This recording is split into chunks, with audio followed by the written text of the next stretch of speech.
Hello दोस्तों, house it going? क्या हाल चाल? I hope you are doing good and I welcome you back to J अनफर्श, the ultimate platform for J and aspirants जिनको अपनी physics एकदम strong करनी है। तो अब हम शुरू करेंगे centre of mass, linear momentum and collision वाला चैप्टर। यहाँ पे चीजें थोड़ी सी इंटरेस्टिंग होना शुरू हो जाती है क्योंकि यहाँ पे अब वर्क पावर एनर्जी के भी फंडे लगेंगे, न्यूटन्स लॉस के भी फंडे लगेंगे, काइनेमेटिक्स के तो लगते ही आ रहे हैं यार। तो चीजें अब आपको समझ आना शुरू हो जाएगा कि हाइब्रिड कैसे होती है। ओके, इंटरेस्टिंग होगा ये चैप्टर। लेकिन चैप्टर का जो पार्ट है ना, सबसे जो उसका स्पाइन जो है, उसकी रीढ़ की हड्डी बेसिकली, वो सेंटर ऑफ मास वाला टॉपिक है यार। ठीक है, मतलब अभी तक आपको आइडिया आ चुका होगा कि सेंटर ऑफ मास क्या है। अगर नहीं आया तो मैं आपको समझा देता हूं। अब आप बोलोगे भैया आप ऐसे क्यों कह रहे हो कि आपको अभी तक आइडिया आ चुका होगा। चलो मैं आपको समझा देता हूं। मैं अभी तक जब भी मैं कहता था कि बॉडी का वेलोसिटी है कुछ v, उस v वेलोसिटी से वो चल रहा है, हम अभी तक मान के चल रहे थे। और हमने, आपको याद होगा, बोला था कि there is no rotation involve. ठीक है, तो अब हम जब कहते हैं अगर रोटेशन इन्वॉल्व हुआ तो क्या भैया, तब भी चीजें देखिए यार, लीनियर केस में, मतलब ट्रांसलेशनल केस में चीजें वैसी ही रहेगी। मतलब what I am trying to say here is कि let's say if we have a body like this, ठीक है, एंड वो घूम भी रहा है, रोटेशनल कंपोनेंट है इसके मोशन का, लेकिन ट्रांसलेशनल भी है। ठीक है, तो अब रोटेशनल भी आ गया, ट्रांसलेशनल भी आ गया, मतलब ये बॉडी कुछ ऐसे ऐसे ऐसे करके आगे चल रही है, पीछे जा रही है, जहां पे भी जा रही है हमें नहीं लेना है, लेकिन दोनों चीजें हो रही है, translation as well as rotation. तो जब मैं कहता हूं ट्रांसलेशनल मोशन है तो मैं कह क्या रहा हूं? मैं कह रहा हूं कि इसका जो पूरा मास है ना, मैं अभी के लिए मान के चल सकता हूं कि एक पॉइंट साइज्ड है।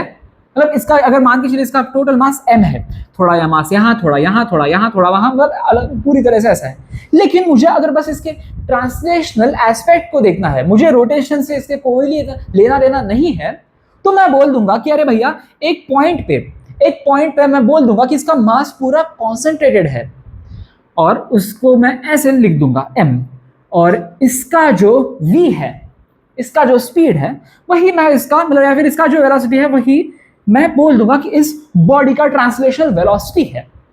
Are you getting my point or not? मतलब बेसिक फंडा इतना है कि अगर ये पॉइंट हो गया, ये पॉइंट हो गया, ये अलग अलग पॉइंट्स हो गए इस बॉडी के, they can move with different velocities. There is a possibility, क्योंकि रोटेशन वाला भी पार्ट आ चुका है इसमें। लेकिन अगर मुझे बोलना है कि अगर इस बॉडी का, इस पूरे बॉडी का अगर मुझे बस ट्रांसलेशनल एस्पेक्ट देखना है, तो मैं बोलूंगा कि इसका जो सेंटर ऑफ मास है, चलो मान के चलते हैं कि सेंटर ऑफ मास है इसका कहीं यहां पे, तो इसके सेंटर ऑफ मास की जो स्पीड है और जो वेलोसिटी है v, वही मैं यहां पे लिख दूंगा और बात खत्म कर दूंगा। Getting my point? So basically अभी तक जब तक हम रोटेशन को इन्वॉल्व नहीं करते ना, तब तक हम बोल देंगे कि बॉडी का जो वेलोसिटी है वो उसके सेंटर ऑफ मास का वेलोसिटी है, दैट्स इट। और यहां से आपको थोड़ा बहुत आइडिया तो आ चुका होगा कि मैं कह क्या रहा हूं। सेंटर ऑफ मास का फंडा ये होता है ना कि it is a position, the centre of mass of an object or system is the point और position where the entire mass of the object or system can be considered to be concentrated for the purpose of analyzing linear motion. Linear motion का मतलब translational motion. Getting my point? मतलब it is our convenience ऐसे कह सकते हो, या फिर हमारा क्या बोलते हैं कैलकुलेशन के लिए आसानी हो जाए तो मैथमेटिकल कन्वीनियंस आप इसको कह सकते हो, दैट इज इवन बेटर। ठीक है, वैसे देखा जाए तो यार ऐसा भी नहीं है कि हमेशा हमारा सेंटर ऑफ मास जो है वो बॉडी के अंदर ही हो। जैसे फॉर एग्जांपल अगर मान के चलिए, ठीक है, I have a body like this, एक हॉर्स शू मैग्नेट, या फिर हॉर्स शू ही कह दो आप, हॉर्स शू मैग्नेट क्या कह रहा हूं, हॉर्स शू ही कहते हो, ऐसा होता है ना हॉर्स शू, इस तरह से इसका हॉर्स शू। ठीक है, ये है हॉर्स शू। तो इसका जो सेंटर ऑफ मास है ना, इसका centre of mass is somewhere here outside the body. Funny चीज है। So that's the thing, centre of mass can be either inside the body और आउटसाइड द बॉडी। अब ठीक है यार, इतना हॉर्स शू मैग्नेट के अंदर ही क्यों गए हम लोग? इवन सिंपल एग्जांपल जो हमें थोड़ा सा सिमेट्रिकली दिख भी जाए, एक आप रिंग मान के चलो यार, एक रिंग मान के चलो आप, सिमेट्रिकल रिंग है ये, ठीक है। अब मैं इसको अच्छे से बना नहीं पाया वो अलग बात है, लेकिन ये सिमेट्रिकल रिंग है, ठीक है। अब इस रिंग का सेंटर ऑफ मास होगा कहां पे यार? वो होगा इसके सेंटर पे। सिमेट्रिकल सिस्टम है तो centre of mass will B eight the centre, common sense, right. तो ये बाहर है, सो आप समझ रहे हो आप इसका फंडा क्या हो रहा है। यहाँ पे the centre of mass of the body can be inside the body और it can be outside the body as well. थोड़ा बहुत चीजें है यार इसके, मतलब लाइक समझ जाइए, आप समझोगे तो ज्यादा सही रहेगा, ठीक है। अब इसके इंप्लीकेशंस क्या होते हैं, इसके एप्लीकेशंस क्या होते हैं, वो भी आपको मैं समझा देता हूं यार। अब ये दो एप्लीकेशंस, ठीक है। सबसे पहले तो इस एप्लीकेशन की हम बात करते हैं। आपने कहीं ना कहीं पे तो किसी मूवी में, किसी शो में, कहीं ना कहीं पे तो एक देखा होगा चीज कि एक बंदा होता है जो एकदम रस्सी पे चल रहा होता है, टाइट रोप पे चल रहा होता है। वो टाइट रोप वॉकिंग आपने सुना है ये फंडा। तो वो बंदा क्या करता है, एक लंबा सा रॉड अपने हाथ में पकड़ के उस टाइट रोप पे चलता है। ओ भाई साहब, ओ भाई साहब, और हमको लगता है भैया हम तो ऐसे ही नहीं चल पाएंगे, ये बंदा तो इतना बड़ा सा रॉड लेके चल रहा है, वाह वाह वाह। तो बेसिकली ये रॉड ऐसा नहीं है कि वो और एक स्टंट करने की कोशिश कर रहा है, ये रॉड एक्चुअली उसकी मदद करता है यार। अब आप बोलोगे ऐसे क्यों भैया? अरे बेसिकली ना क्या होता है कि अब ये जो है, ठीक है, मान के चलिए अगर मैं बंदा हूं, मैं टाइट रोप पे वॉकिंग कर रहा हूं, ठीक है। अगर मेरा पैर थोड़ा सा मैं ऐसा हो गया, थोड़ा सा फिसल गया मैं, तो मेरा सेंटर ऑफ मास जो है ना थोड़ा बाहर की तरफ शिफ्ट हो जाएगा, तो मुझे वापस बैलेंस करना मुश्किल हो जाएगा और मैं नीचे गिर जाऊंगा रस्सी से। लेकिन अब मेरे पास एक हैवी रॉड है, अगर मेरा थोड़ा सा बैलेंस खराब हो गया ना, तो मैं रॉड को ना दूसरी पोजीशन पे, मतलब लेफ्ट साइड पे ढकल दूंगा। अगर मैं राइट की तरफ झुक रहा हूं तो मैं रॉड को लेफ्ट साइड ढकल दूंगा, अगर मैं लेफ्ट की तरफ झुक रहा हूं तो रॉड को राइट साइड की तरफ ढकल दूंगा। तो उसकी वजह से क्या होगा, सेंटर ऑफ मास जो है मेरा रस्सी के ऊपर चलता रहेगा और उस वजह से मैं नहीं गिरूंगा। So this is actually, it's not just a prop. ये जो लंबा सा रॉड होता है ना, लंबा एंड हैवी रॉड होता है, ये ऐसे मतलब होता नहीं कि 1-1.5 किलो का नहीं होता, ये 10-15 किलो का हो सकता है ये rod. So that rod actually helps us rather than inhibits. It doesn't inhibit, it helps us in tightrope walking. समझ आ गया? नहीं समझ आया तो कोई दिक्कत नहीं, रोटेशन में और अच्छे से समझा दूंगा मैं, टॉपलिंग के फंडे में मैं इसको और अच्छे से समझा दूंगा, ठीक है। अब दूसरे जी, ठीक है, मतलब सबसे पहले तो नमस्कार कर दीजिए। कृष्ण जी जो है, ठीक है, अब आपने वो गोवर्धन पर्वत की कहानी सुनी होगी कि एक बार बहुत ज्यादा बाढ़ आ गई थी, बहुत ज्यादा जोर की बारिश आ गई थी, तो गोकुल वासी जो थे वो काफी मतलब डर गए थे कि अरे भैया हम तो फ्लड्स में बह जाएंगे, तो क्या करें अब हम ऐसे केस में।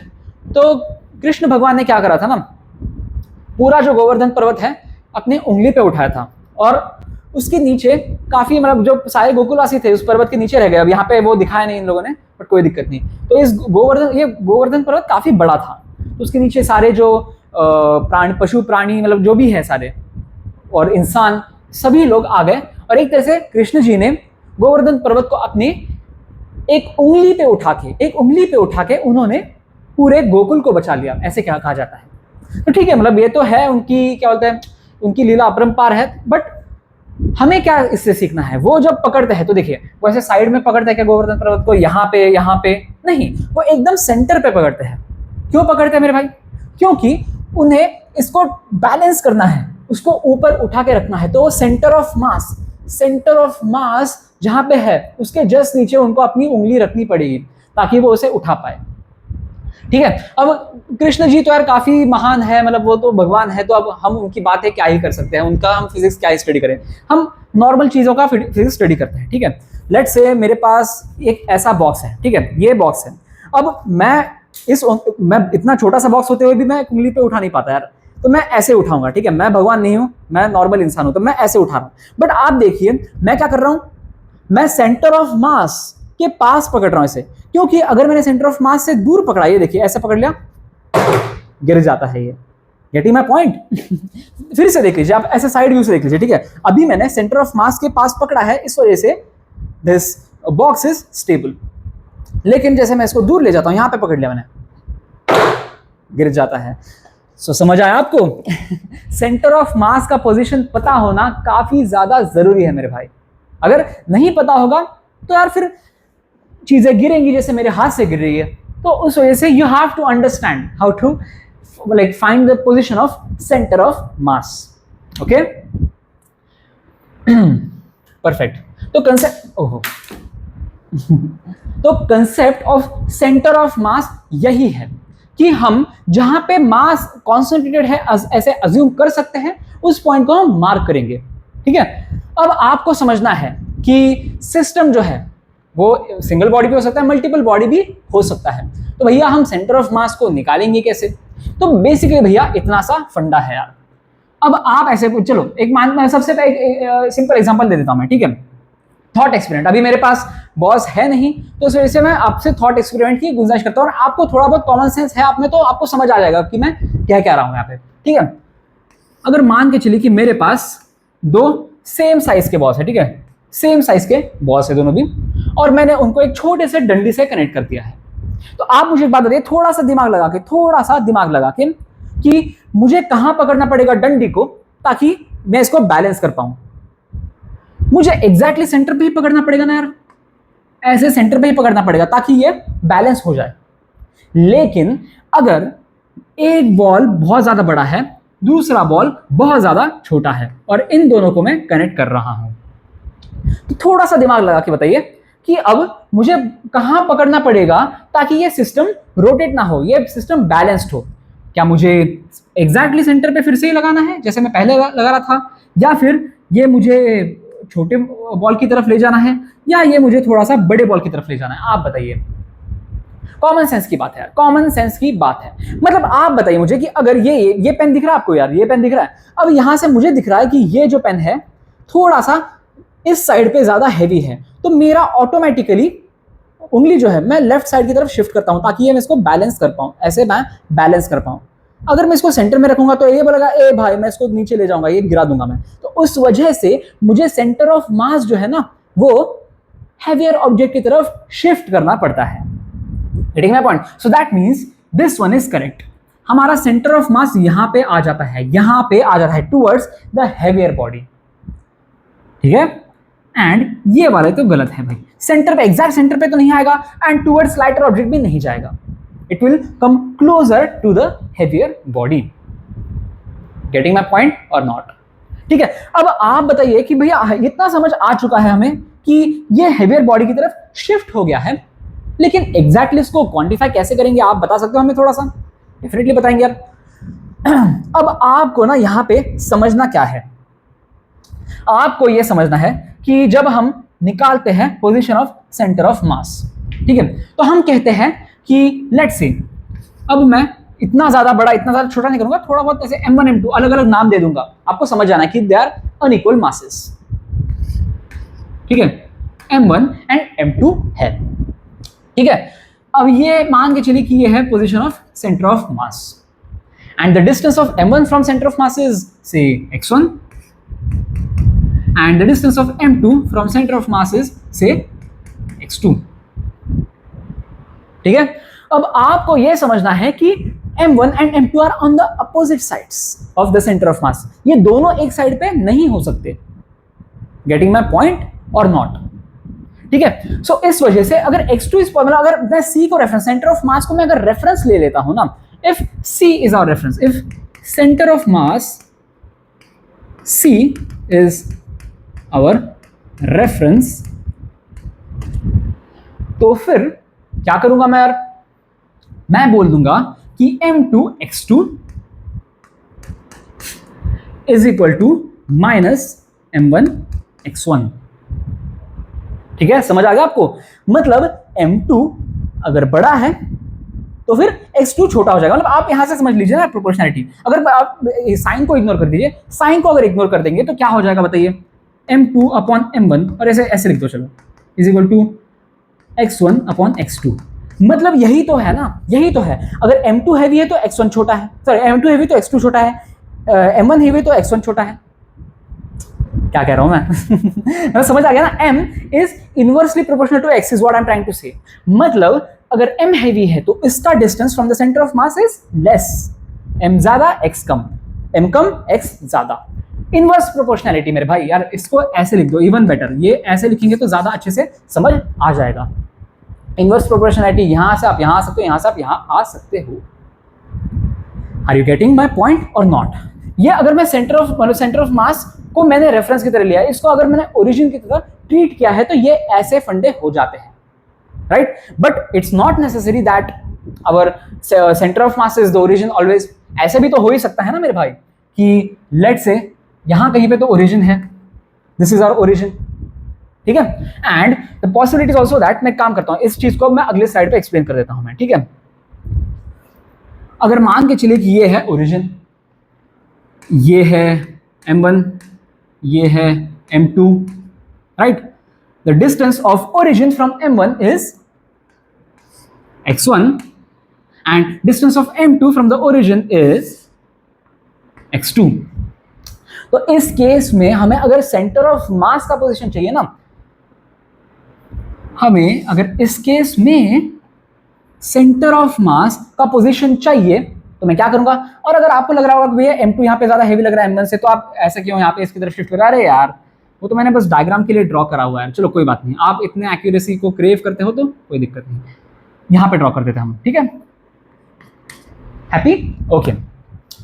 अब आपको सेंटर ऑफ मास का पोजीशन निकालना है, तो आप क्या करोगे, तो सिंपली सेंटर ऑफ मास का एक्स कोऑर्डिनेट, यहाँ पे तो एक्स में ही बात हो रही है हमारी यार, सेंटर ऑफ मास का एक्स कोऑर्डिनेट, इसको ऐसे लिख देता हूं मैं, सी ऑफ एक्स, और इससे भी अच्छा है सिंपली एक्स ही लिख दो, ठीक है। एक्स ही लिख दो, बात ही खत्म। Where X is position of centre of mass, ठीक है। तो x is given as m1 x1 plus m2 x2 upon m1 plus m2। Got it? m1 x1 plus m2 x2 upon m1 plus m2। याद कर लीजिए, ये काफी important है। This one is important, this one right here is very very important. के भी कर रहा हूं मैं से, के भी मतलब काम की बात, ठीक है। याद करना है, ये समझ आया ये कैसे डिराइव हुआ है? अरे बहुत आसान है मेरे भाई। मतलब आप पहले, सबसे पहले बताइए, हमें अगर m1 m2 दिया गया हो तो आपको ये डिस्टेंस और ये डिस्टेंस हमने पिछले साइड में कैसे निकाला था वो हमने निकाल लिया है। अब उसमें हमें बस x1 ऐड करना है यार, बस इतनी सी बात है सनम। ओके, हो जाएगा यार याद या नहीं होगा? बहुत आसानी से याद होने वाली बात है। मतलब इसमें मतलब याद करने से भी वो सारा चीज ना याद करने से अच्छा बस इसी फॉर्मूले को भी याद करोगे तो I think it is good to go यार, you are good to go. Getting my point? याद हो जाएगा, ये याद करना है। ये अगर एक बॉडी है जिसका मास है m1, इट्स उसका पोजीशन है x1, दूसरी बॉडी है उसका मास है m2, उसका पोजीशन है x2, ठीक है।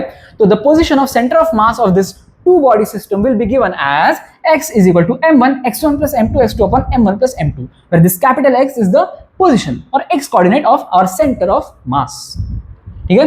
अब ये भी लिख देता हूं मैं, ये कैसे दर्शा रहा हूं मैं, ये ओहो, ये हो गया है x, capital X। Got it? Easy है नहीं है? बहुत ही इजी है, कोई मुश्किल है नहीं इसमें।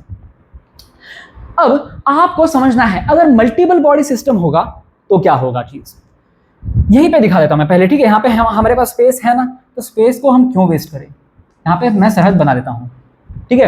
When we have more bodies, when we have say n bodies,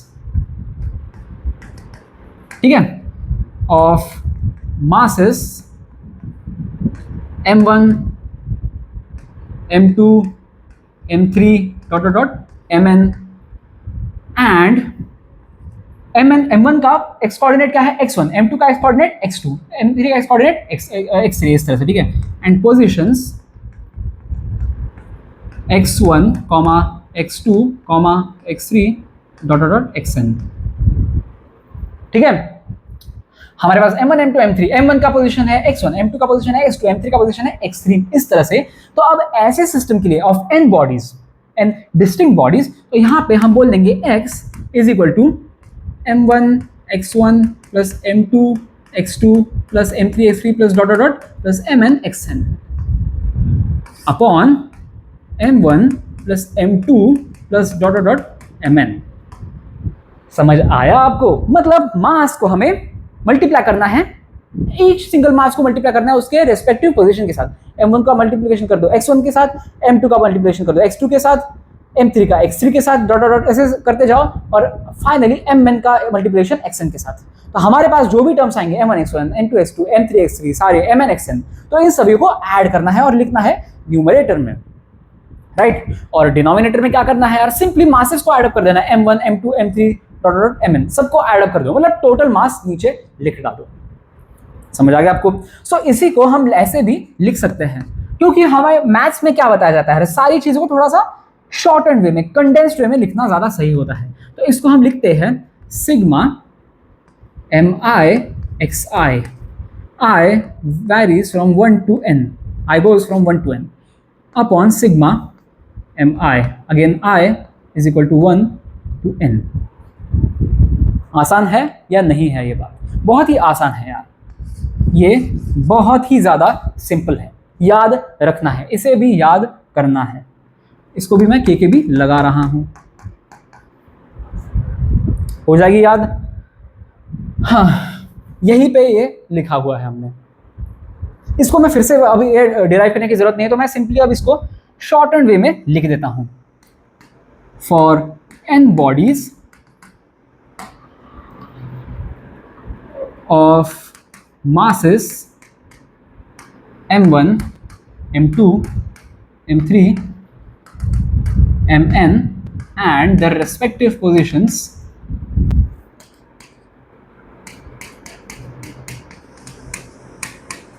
respective positions क्या है मेरे भाई? m1 का पोजीशन है x1, m2 का है x2, m3 का है x3 and so on. Then position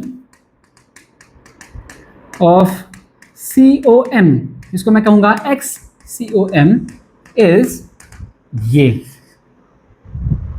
ठीक है, समझ आया या नहीं आया? ये अगर सपोज हमारे पास बस हम वन डायमेंशन में देख रहे होंगे तो हम एक्स कोऑर्डिनेट भी बोल सकते हैं, लेकिन what if we have a system जहां पे लेट्स से एक बॉडी है 1 2 3 पे, दूसरी बॉडी है 4 5 6 पे, लाइक लीनियर सिस्टम नहीं है मेरे भाई। मतलब ऐसा नहीं है कि अब ऐसा ये वाला जो केस था, ये वाला केस था लीनियर था, यहाँ पे हमने y और z coordinates of each and every single body को सेम मान लिया है। ठीक है, लेकिन ऐसा भी एक सिस्टम हो सकता है, and most of the systems in general तो ऐसे होते हैं जहां पे m1 यहाँ होगा, m2 यहाँ होगा, m3 यहाँ पे होगा, और एक स्पेस में होंगे, 3 डायमेंशनल स्पेस में होंगे।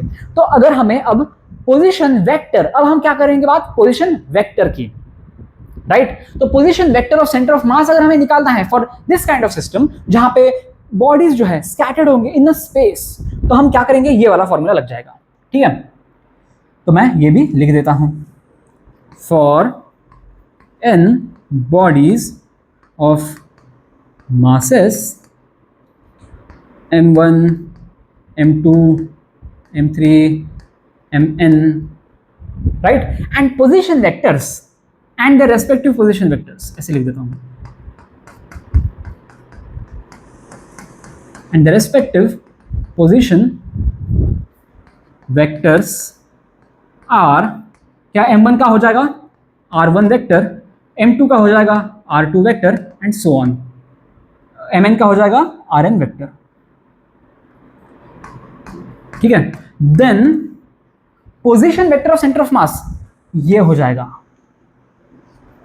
ठीक है, अब सिंपली बस इतना करना है, xi की जगह पे लिखना है ri वेक्टर, बस इतनी सी बात है सनम, क्या मुश्किल है इसमें?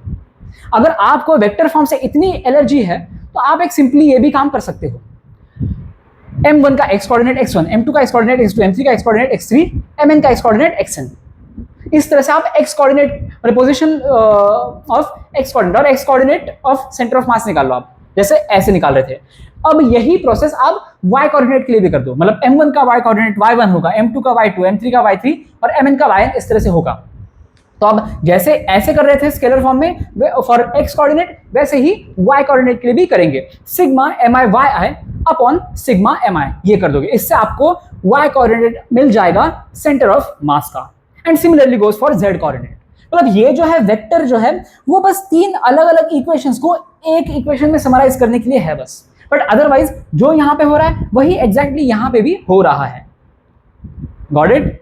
सो उस वजह से position vector of centre of mass is this.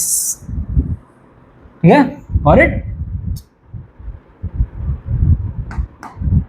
I hope it is clear यार, याद करना है, इसे भी याद कर लीजिए, मतलब याद करने की बात नहीं है, आसान है, बस इसको भी याद कर लोगे तो ये याद हो जाएगा, ये याद हो गया तो फिर टू बॉडी सिस्टम के लिए भी याद हो जाएगा, आसान होती है चीजें, not at all complicated, not at all complicated. एक क्वेश्चन भी कर लेते हैं उसी के बहाने।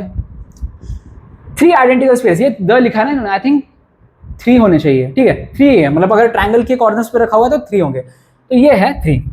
काम करता हूं मैं, 6 कर देता हूं इसे तुरंत। निप the mischief in the bird, ठीक है, okay. 3 identical spheres, each of mass 2m, are placed at the corners of a right angle triangle with mutually perpendicular sides equal to 4 meter each. Taking point of intersection of these two sides as origin, the magnitude of the position vector of the center of mass of the system is 4√2 by x, where value of x is what? ठीक है, मतलब basically ऐसा system दे रखा है हमारे पास कि we have कुछ इस तरह का चीज। ऐसा हमारे पास एक राइट एंगल ट्राइंगल है और म्यूचुअली परपेंडिकुलर साइड जो है वो है 4 मीटर की, करेक्ट, परफेक्ट। अब हमने बॉडीज कहाँ कहाँ रखी है बताइए? एक तो ओरिजिन पे रखी है, एक यहाँ रखी है, एक यहाँ रखी है। तो आप मुझे एक बात बताइए, इस बॉडी का क्या कोऑर्डिनेट्स क्या हो जाएंगे? 0,0। इस बॉडी के कोऑर्डिनेट्स क्या हो जाएंगे? 4,0। और इस बॉडी के कोऑर्डिनेट्स क्या हो जाएंगे? 0,4। राइट, इजी है मेरे भाई, इजी है या नहीं है? अब इसके आगे क्या करना है यार, आप बताइए मुझे। अब एक्स कोऑर्डिनेट, और चलो एक काम करते हैं ना, अगर मैंने वेक्टर फॉर्म में अगर मुझे निकालना है, अगर मुझे वेक्टर फॉर्म में निकालना है तो मैं कैसे निकालूंगा? RCOM, position vector of the centre of मास, ऐसे लिख देता हूं मैं, तो ये हो जाएगा सिग्मा MI, क्या हो जाएगा? RI vector upon sigma MI। I goes from 1 to 3, इसमें कोई लिखने की जरूरत है नहीं, तो मैं अब करके दिखाता हूं आपको, ठीक है। अब पहला बॉडी जो है, ये वाला जो बॉडी है, इसका पोजीशन वेक्टर क्या है यार? 0 वेक्टर। ये तो 0 वेक्टर है यार, मतलब 0 आई कैप प्लस 0 जे कैप, तो इसको लिखने की तो जरूरत भी नहीं है, ठीक है। अब ये वाला बॉडी, चलो फिर लिख ही देता हूं, चलो मैं पहला ये वाला जो बॉडी है, ठीक है, ये वाला जो बॉडी है, इसका मास क्या है बताइए? मास इज 2m, तो 2m टाइम्स ऑफ क्या हो जाएगा? अब वेक्टर फॉर्म में इसका पोजीशन वेक्टर क्या है? 0 वेक्टर, तो ये 0 वेक्टर लिख दीजिए आप, परफेक्ट। प्लस अब ये वाला बॉडी, ये वाला बॉडी, अब इसका मास क्या है बताइए? इसका मास है 2m, परफेक्ट। और इसका पोजीशन वेक्टर क्या है? 4i cap, 4i cap plus 0 जे कैप लिखने की जरूरत नहीं है, ठीक है। प्लस अब इस बॉडी का बताइए, ये वाला जो बॉडी है, इसका पोजीशन वेक्टर क्या है यार? 4j कैप, तो दैट मींस 2m, अगेन मास इसका 2m है, तो 2m times of 4j cap लिख दूंगा। तो न्यूमरेटर तो हो चुका है, अब डिनोमिनेटर को देख लेंगे अब यार। अब इसका मास है 2m, इसका मास है 2m, इसका मास है 2m, तो इन सबको ऐड करके क्या हो जाएगा? 2m plus 2m plus 2m 6m, ठीक है, बट कोई दिक्कत नहीं। अभी के लिए हम क्या करते हैं यार, देख लो, 2m times 4i plus 2m times 4j, तो ये क्या हो जाएगा? 8m times i vector i cap plus j cap, 8m times of i cap plus j cap divided by 6m, तो m तो कट ही रहा है यार। तो बेसिकली हमारे पास इसको सॉल्व कर यार, बस इसका मैं आपको एक्सप्लेन नहीं करूंगा, मैथमेटिक्स आसान सा है, इसका वेक्टर एडिशन है बस। तो ये हो जाएगा 8/6, तो ये हो रहा है 4/3 i cap plus j cap. This is the position of center of mass. This is the position of the center of mass. समझ आया नहीं आया? अरे देख लो यार, 8m i cap plus 8m j cap upon 6m, तो ये mm cut रहा है, तो 4/3 i cap plus j cap, इतना ही होगा ये, ठीक है। अब इन्होंने क्या कहा है कि इसका मैग्नीट्यूड निकालना है हमें, इसका मैग्नीट्यूड देखिए, मैग्नीट्यूड ऑफ पोजीशन वेक्टर निकालना है हमें। तो बताइए इसका मैग्नीट्यूड हम कैसे निकालते हैं?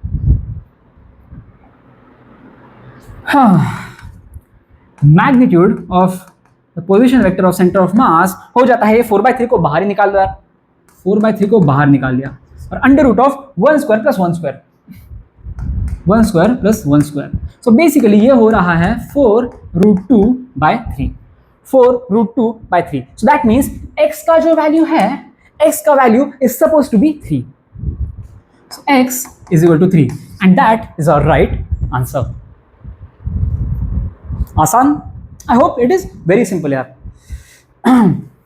ओके परफेक्ट, बढ़े आगे, बढ़ते हैं आगे। ठीक है, अब चीजें थोड़ी सी इंटरेस्टिंग हो जाएंगी अभी। ठीक है, पहले हम क्या कर रहे थे, डिस्क्रीट बॉडीज देख रहे थे हम लोग, एक मास यहाँ पे m1 का, एक यहाँ पे, दूसरा यहाँ पे, तीसरा यहाँ पे, चलो अलग अलग बॉडीज हो रही थी यहाँ पे। But what if we want to calculate the position और we want to find the centre of mass of a rigid body, मतलब जो एक पॉइंट साइज्ड ऑब्जेक्ट नहीं है, ऐसा कोई ऑब्जेक्ट है, ऐसा, एक मिनट यार, ये कौन सा रंग आ गया, हमारे पास एक ऐसा बॉडी आ चुका है। ठीक है, ये पूरा भरा हुआ बॉडी है, मतलब इट्स नॉट लाइक ऐसे डिस्टिंक्ट पॉइंट्स नहीं है इसमें। ठीक है, बट इवेंचुअली फंडा वही लगता है, फंडा जो डिस्क्रीट बॉडीज के लिए फंडा लगता है ना, वही यहां पे लगेगा। अब मान के चलिए मैं क्या करता हूं ना, बोल देता हूं मैं कि ये एक टुकड़ा है, ये एक टुकड़ा है, ये एक टुकड़ा है, ये एक टुकड़ा है, M1, M2, M3, M4 ऐसे हम अलग अलग टुकड़ों को ऐड करते हैं। तो इसके हम पोजीशन ऑफ सेंटर ऑफ मास कैसे निकालते हैं हम लोग यार, अगर अलग अलग टुकड़े होते हैं तो हम बोलते हैं कि M1 x1 plus M2 x2 plus dot dot Mn xn upon M1 plus M2 plus M3 plus dot dot plus Mn, ऐसे करते हैं हम लोग अगर डिस्क्रीट बॉडीज होती है तो। लेकिन अब क्या हो गया है यार, अब हो रहा है कि हमारे पास बहुत सारे छोटे छोटे छोटे छोटे छोटे छोटे मासेस हैं, मतलब हमारे पास M1, M2, M3, M4 ऐसे मासेस नहीं है, हमारे पास dm इनफाइनाइटेसिमली स्मॉल मासेस है dm।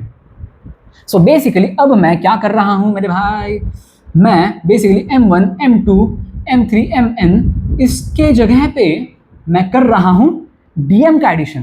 ठीक है, dm times x1 plus dm times x2 plus dm times x3 plus dot dot dm times xn upon dm plus dm plus dm plus dm, मतलब हम ऐसे चीजों को ऐड कर रहे हैं। समझ आ गया, मतलब हम कैलकुलस की दुनिया में जा चुके हैं हम लोग।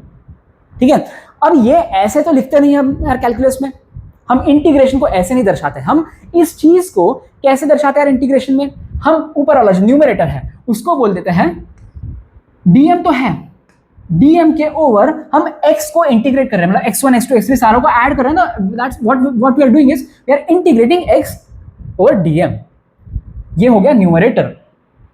एंड ये डिनोमिनेटर में dm dm dm, हम सारे जो dm है, मतलब ये छोटे छोटे छोटे इनफाइनाइटेसिमली स्मॉल से सबको ऐड कर रहे हैं हम लोग।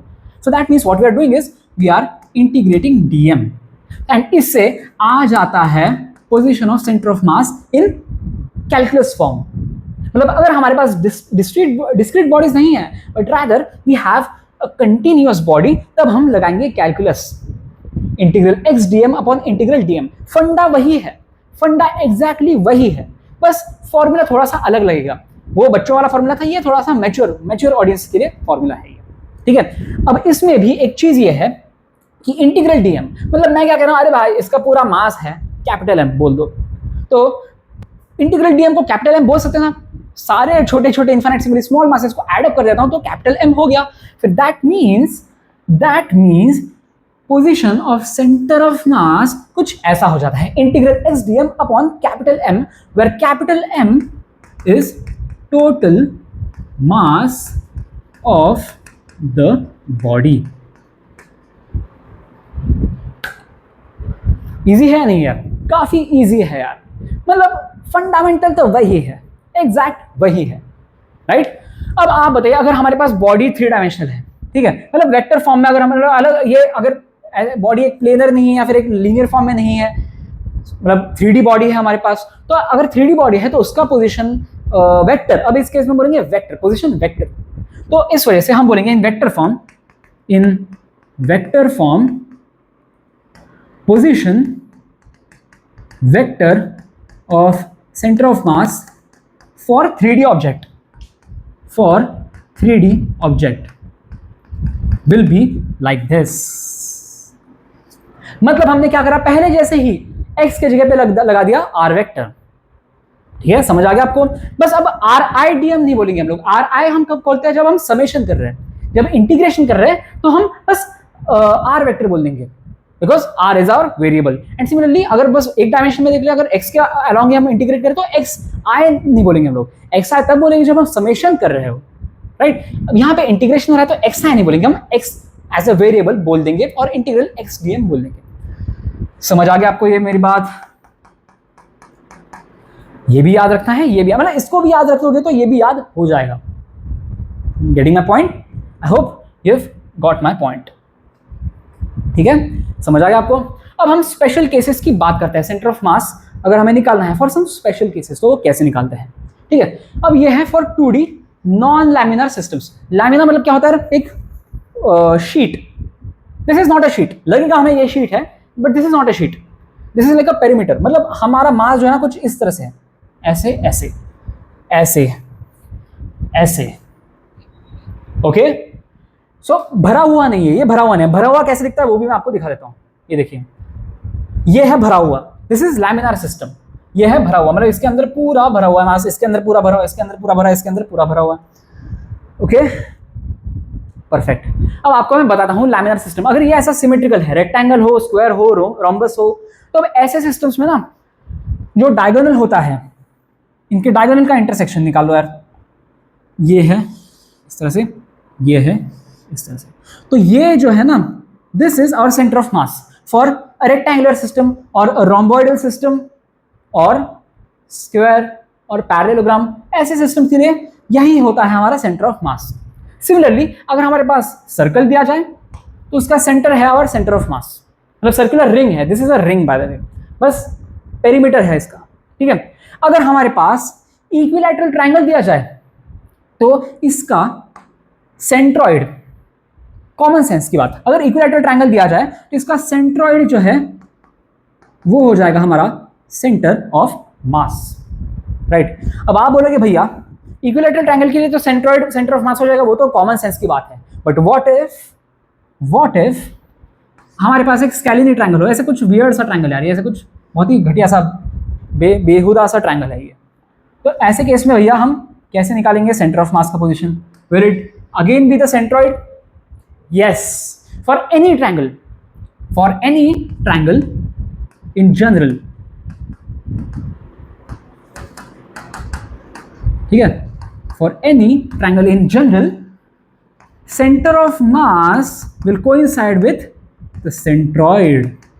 And this is with an important assumption कि यहाँ पे लीनियर मास डेंसिटी जो है ना, ये कांस्टेंट है। मतलब ऐसा नहीं है कि यहाँ पे जब मैंने रॉड लिया हुआ है, यहाँ पे थिन है, यहाँ पे थिक है, यहाँ पे थिन है, यहाँ पे थिक है, या यहाँ पे थिक है, यहाँ पे और थिक है, ऐसे नहीं।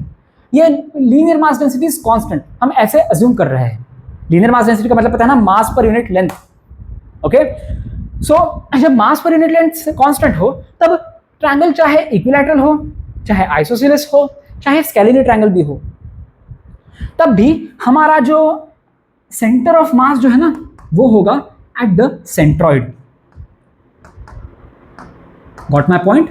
याद रखना है ये, for any triangle in general centre of mass is at the centroid. ठीक है, ये नॉन लैमिनार सिस्टम्स के लिए ऐसा है, लैमिनार के लिए भी ऐसे ही होते हैं फंडे, लेकिन हम बाद में देखेंगे अब। ठीक है, ऑल राइट। अब ऐसे आ जाएंगी चीजें, यहाँ पे ये स्क्वायर भी नहीं है, ये ट्रायंगल भी नहीं है, तब हम करेंगे तो क्या करेंगे भैया? या फिर ये भी सिस्टम हो गया, ऐसा भी सिस्टम हो गया, तो हम करेंगे तो क्या करेंगे भैया? अरे तो ऐसे सिस्टम्स में ना आपको मैं नुस्खा बताता हूँ, ये कैसे काम करता है वो भी आपको समझना है।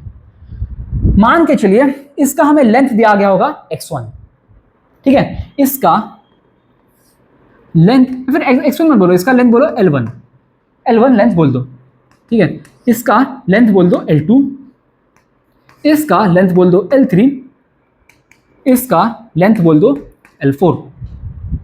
समझ आ गया आपको? अब एक काम करिए आप, ये जो है, ये वाला जो सेगमेंट है, ये वाला जो साइड है, उसका जो सेंटर है, इस साइड का जो सेंटर है उसके पोजीशन का मतलब क्या होता है, कोऑर्डिनेट आप बोल दीजिए, पोजीशन वेक्टर का ये ऐसा हो जाएगा R1। मतलब बेसिकली इसका जो मिड पॉइंट है, ये जो लाइन है इसका मिड पॉइंट है, उसका पोजीशन वेक्टर इज R1। ये जो हमारा साइड है इसके मिड पॉइंट का पोजीशन वेक्टर इज R2। ये जो साइड है इसके मिड पॉइंट का position vector is R3 and ये जो साइड है इसके मिड पॉइंट का पोजीशन वेक्टर इज R4। अब यहां से आपको सेंटर ऑफ मास निकालना है, तो आप बोल दोगे सेंटर ऑफ मास का position will be given as L1 R1 vector plus L2 R2 vector plus L3 R3 vector plus L4 R4 vector. मतलब अब मास की जगह पे लेंथ में हम बोल सकते हैं। क्यों बोल सकते हैं भैया? क्योंकि मास per unit length is constant. तो मास बोलो या लेंथ बोलो, वो प्रोपोर्शनल ही होंगे। ओके, सो बेसिकली मैं यहाँ पे बोल देता हूँ L1 R1 vector plus L2 R2 vector plus L3 R3 vector plus L4 R4 vector upon L1 plus L2 plus L3 plus L4। And this is not just for a quadrilateral, कैसा भी system, ऐसा भी system हो ना, तब भी यही फंडा लगेगा। ठीक है, mid point, please remember vertices की नहीं बात कर रहा मैं मिड पॉइंट की बात कर रहा हूं। मिड पॉइंट का पोजीशन वेक्टर निकाल लीजिए आप। ठीक है, वो हो गया R1 R2 R3 R4, इस तरह से पोजीशन वेक्टर्स हो गए। And lens L1 L2 L3 L4 हो गए। तो ये इस तरह से सेंटर ऑफ मास का पोजीशन वेक्टर आ जाता है। ओके, अब सिमिलरली अगर हमारे पास मल्टी ऐसे होंगे, जैसे मान के चलिए यहाँ पे है ये है इसका क्या है R1 वेक्टर, लेंथ है L1, ये है L2 लेंथ, इसका पोजीशन वेक्टर है R2 सेंटर का, इसका ऐसे ऐसे चलता जाएगा ये। और यहाँ पे हम आ गए तो ये Rn वेक्टर एंड इसका लेंथ है Ln। ठीक है, तो हम सिंपली यहाँ पे position vector of centre of मास को लिख देंगे sigma Li Ri vector upon sigma Li। जैसे यहाँ पे कर रहे थे वैसे ही है, बस नंबर ऑफ साइड्स n है, मैंने ऐसे बोल दिया है। ठीक है, I goes from 1 to n, I goes from 1 to n। Easy है यार, कुछ मुश्किल नहीं है। बस पोजीशन जो होगा, हम इस पूरे बॉडी की जगह पे यहाँ पे इसका जो साइड है उसका पूरा लेंथ मानने से अच्छा हम उसका जो मिड पॉइंट है वो हमारा पोजीशन हो गया, और उसका मास हम एज्यूम कर लेंगे L1, जो भी लेंथ है वो हम मास एज्यूम कर लेंगे। बस इतनी सी बात है सनम। Okay, perfect. अब लैमिनार सिस्टम्स में भी जब हमारे पास स्क्वायर, रेक्टेंगल, रोम्बस, पैरेललोग्राम होगा तब हमें यही चीज करनी है। थोड़ा डार्क कलर ले लेता हूं मैं, कौन सा डार्क कलर लूं, चलो ब्लू ले लेते हैं। ठीक है, अब यहाँ पे देखिए ये और ये कुछ ज्यादा गंदा बना दिया क्या मैंने? ठीक है, तो ये जो है इसका सेंटर, ऐसे रोम्बॉइडल या स्क्वायर या रेक्टेंगल या पैरेललोग्राम सिस्टम का जो सेंटर होता है या डायगोनल का पॉइंट ऑफ इंटरसेक्शन होता है, वही है हमारा सेंटर ऑफ मास। अगर सर्कुलर सिस्टम है तो अगेन इसका सेंटर ही हो गया हमारा सेंटर ऑफ मास। अगर हमारे पास ट्रायंगल है ना, तब भी क्या हो जाएगा, कैसा भी हो, इक्विलैटरल,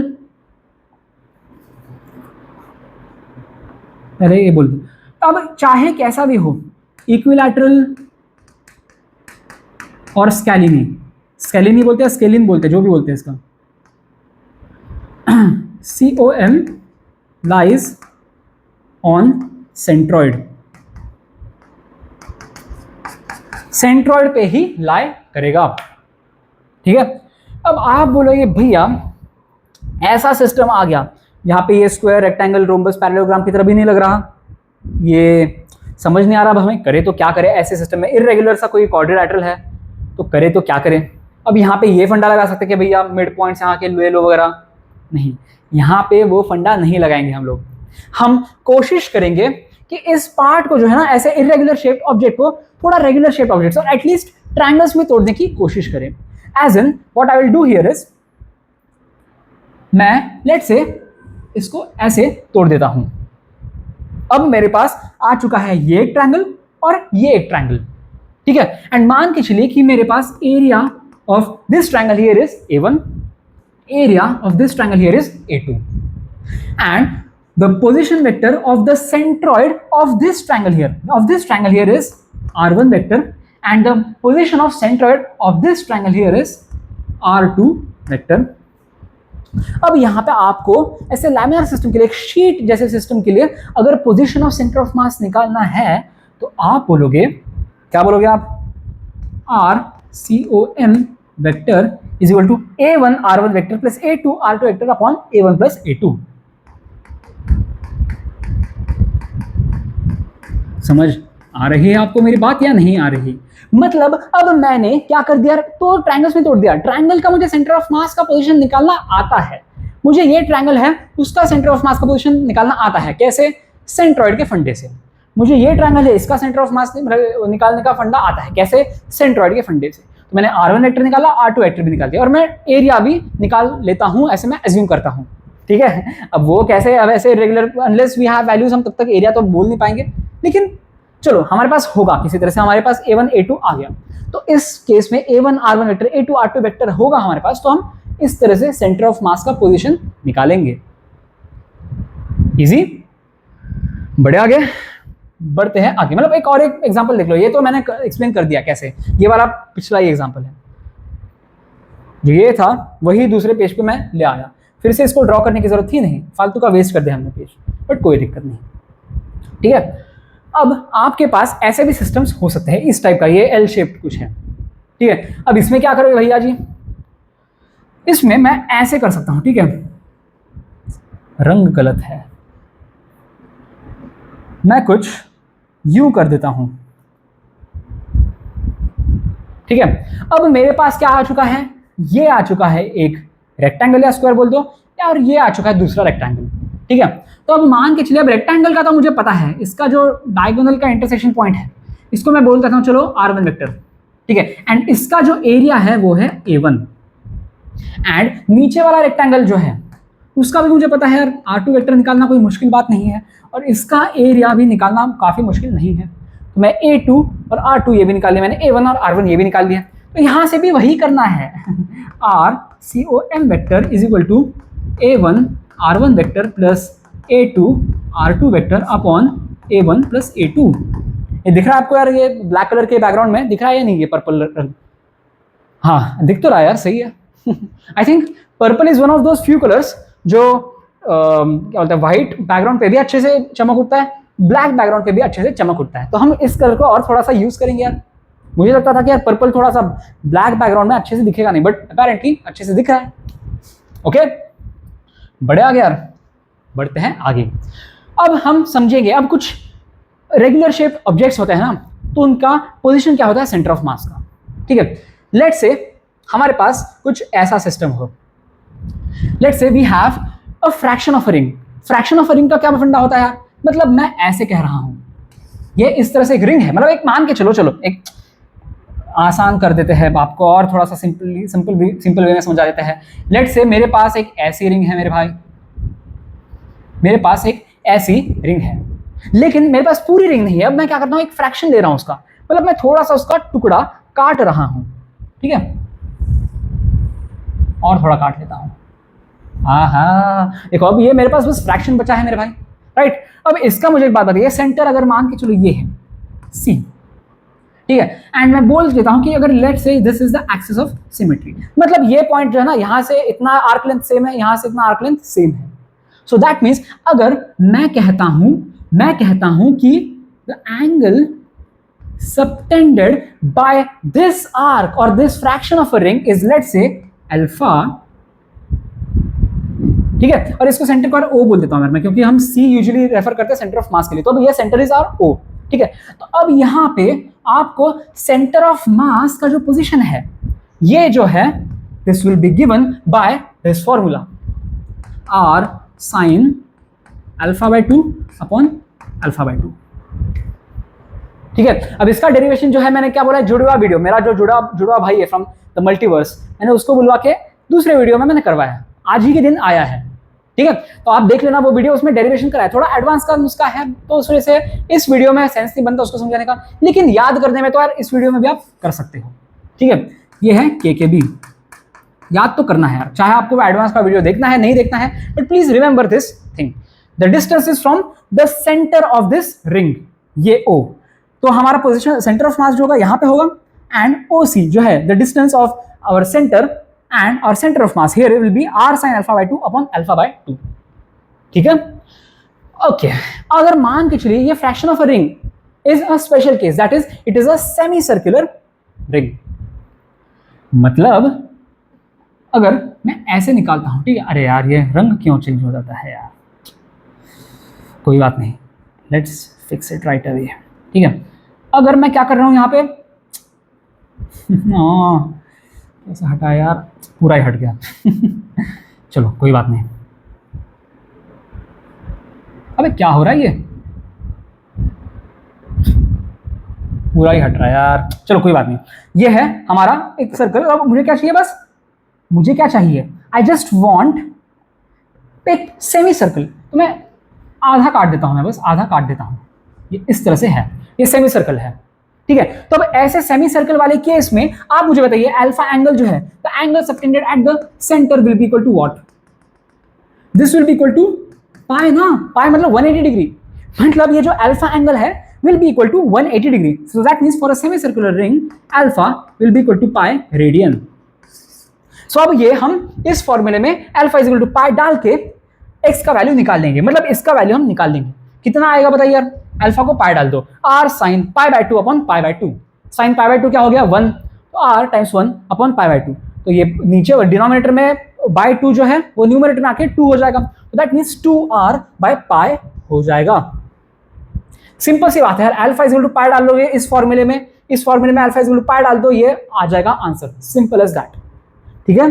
अगर इसका डिटेल डेरिवेशन देखना है तो वो दूसरा वाला वीडियो देखना पड़ेगा आपको, जुड़वा भाई ने बनाया हुआ वीडियो, ओके परफेक्ट। अब फ्रैक्शन ऑफ अ डिस्क, ठीक है, फंडा वही है, फंडा वही है, एग्जैक्टली वही है। चलो अब यहां पे हमने पहले केस में क्या बताया था, रिंग, रिंग का फ्रैक्शन बताया था हम लोगों ने। अब इस केस में मैं क्या कर रहा हूं ना मेरे भाई, समझो आप,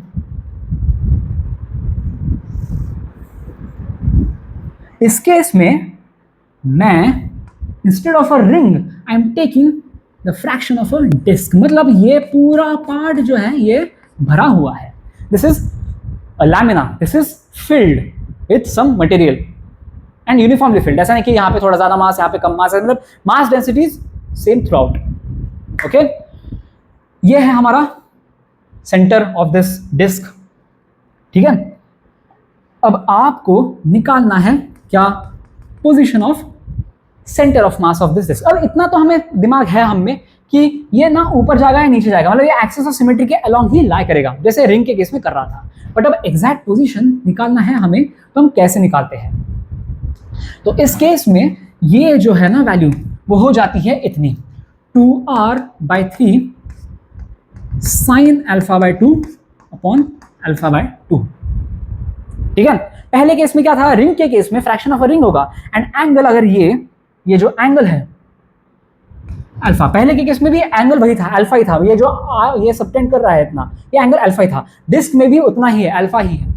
बट पहले वाले केस में, रिंग के केस में, फ्रैक्शन ऑफ अ रिंग के केस में r sin α/2 अपॉन α/2 था, इस केस में 2r/3 टाइम्स sin α/2 अपॉन α/2 है, ये याद रखना है, ठीक है, remember this thing as well,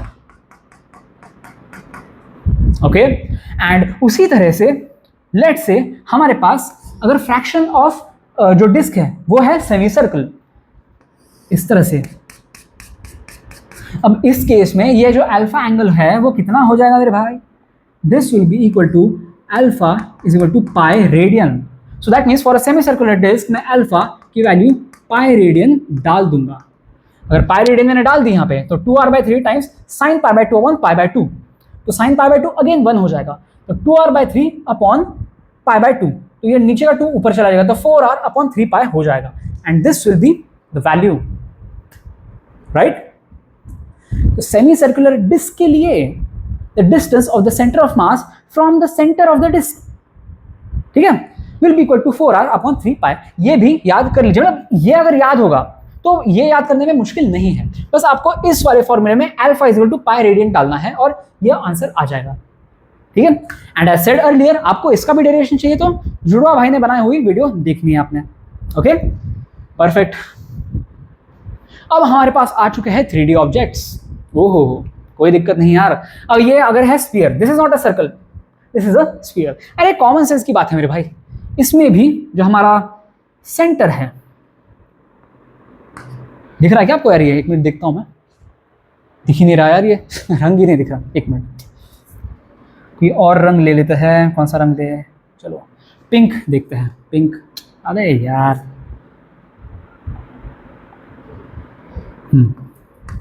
दिख रहा है ये वाला पिंक या वायलेट, जो भी बोलते हैं, हाँ चलो ये दिख रहा है। हाँ अगर स्फेरिकल बॉडी है, दिस इज अ स्फीयर, ठीक है, इसको आप हॉलो बोलो सॉलिड बोलो फर्क नहीं पड़ता, सिमेट्रिकल है अराउंड दिस सेंटर, तो centre of mass will be just eight the centre. ठीक है, अगर हमारे पास है सिलेंडर, अगेन फर्क नहीं पड़ता कि हॉलो है या सॉलिड है, अगेन ये एग्जैक्टली यही होगा, मतलब इसका distance from the upper base and lower base will be equal. समझ आ गया आपको? h/2 and h/2 equal distance from both the क्या flat surfaces and at the centre of the cross section. ठीक है, ये जो हम देखते हैं क्रॉस सेक्शन वाइज देखते हैं हम लोग, तो सेंटर ऑफ द जो सर्कल दिखेगा हमें वही है उसका क्या बोलते हैं radial wise, and height wise it is equal distance from both the basis. ठीक है, from both the flat surfaces. अगर हमारे पास क्यूब है तो अरे भैया क्या दिमाग लगा रहे हो हम यार, सिमेट्री हमें समझ आ चुका है, सिमेट्री का फंडा भी है, अलग अलग चीजें बना के क्यों हमारा दिमाग खराब कर रहे हो? वही है centre, exactly at the centre of it. ठीक है, शायद इस फिगर में दिखेगा भी नहीं क्योंकि ये अंदर की तरफ है, इस तरह से इसमें भी अंदर की तरफ है, इसमें भी इसके अंदर की तरफ है, बट इतना दिमाग है भैया हमारे में, तो आप इसको लेके इतना ज्यादा समझा के हमारा दिमाग मत खराब करो, ओके? नहीं करेंगे हम दिमाग खराब आपका। ठीक है, अरे बाय द वे चलो कोई बात नहीं, पहले आपको ये समझा देता हूँ मैं हॉलो कोन का फंडा। मान के चलिए वी हैव हॉलो कोन, कुछ इस तरह से है मेरे पास एक हॉलो कोन। ठीक है, इस तरह से hollow cone, hollow, remember hollow being the keyword here. तो यहां पे आपको position of centre of mass निकालना है, तो that will be equal to, अरे यार, that will be at a distance of h/3 from the base, and it will be exactly above the center of the base वाला circle. समझ आ गया? ये है हमारा बेस, जो बेस है आपका कोन का जो बेस होता है वो ये है बेस, उसका सेंटर ले लो, और उस सेंटर से ऊपर मतलब along the axis h/3 distance पे हमारा होगा सेंटर ऑफ मास। ठीक है, दिस इज फॉर हॉलो कोन। वही अगर सॉलिड कोन हो तो क्या होगा मेरे भाई? इसकी सॉलिड है ये दिखाने के लिए मैंने ये रंग लगा दिया मैंने, ठीक है, भरा हुआ है ये। अब इस केस में भी फंडा वही लगाना है हमने। ठीक है, सबसे पहले मैं बेस देखूंगा, बेस है, ठीक है, बेस का जो सेंटर है मैं उसको बोल दूंगा O। अब इस बेस से at a height of h/4, at a height of h/4 from the base and just above the center of the base, उतने डिस्टेंस पे हमारा सेंटर ऑफ मास होगा। समझ आ गया? For hollow cone it is at a distance of h/3 from the base, whereas for a solid cone it is at a height of or at a distance of h/4 from the base। Solid में h/4, hollow में h/3। याद रहेगा, ये याद करना है ये। ठीक है, ये भी है KKB, और इसका डेरिवेशन जैसे मैंने बताया था जुड़वा भाई ने समझा दिया आपको, तो मैं इसके ज़्यादा डिटेल में नहीं जाऊंगा। ओके, ऑल राइट, ये समझ आ रहा है ना मैं किस जुड़वा वीडियो की बात कर रहा हूँ? मैं इसके साथ जो मैंने दूसरी वीडियो अपलोड करी है एडवांस वाली, जिसमें डेरिवेशंस करी इन सारी चीज़ों के, उसमें मैंने बताया है इसका। Okay, perfect. अब मान के चलिए कि अब हमारे पास हेमिस्फीयर है। हेमिस्फीयर का क्या मतलब है? स्फीयर को आधा काट दो, हेमिस्फीयर, हाफ स्फीयर। ठीक है, अब सेमिस्फीयर क्यों नहीं बोला, हेमिस्फीयर क्यों कहा? रहे ये सारी चीजें मत मेरे से पूछो यार। अब जो है सो है, I am not the one who coined these terms. ठीक है, अब ये है हमारे पास हॉलो हेमिस्फीयर। अब ये हेमिस्फीयर का भी रेडियस जो है वो r है, बोल दीजिए आप।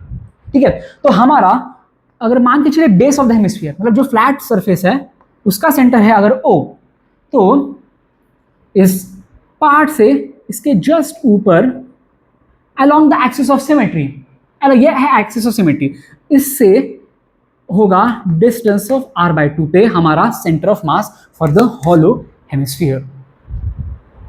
ठीक है, remember that this is hollow, shell है, ये एक शेल है, इसके अंदर पूरा भरा हुआ नहीं है, whereas नीचे वाले पार्ट में ना ये पूरा भरा हुआ है। ओके, बेस इज अगेन वही, मतलब ये इसका रेडियस है r। तो अब इसके ऊपर along the axis of symmetry, इसके ऊपर along the axis of symmetry हमें center of mass मिलेगा, एंड उसका distance from this O, from the base will be equal to 3r/8। Getting my point?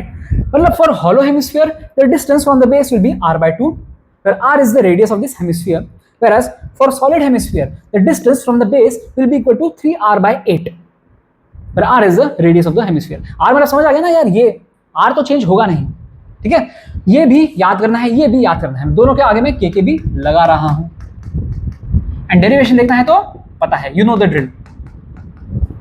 Okay, बढ़ते हैं आगे. अब centre of mass for bodies with holes और pockets, ठीक है, ये एक फंडा समझ लीजिए आप.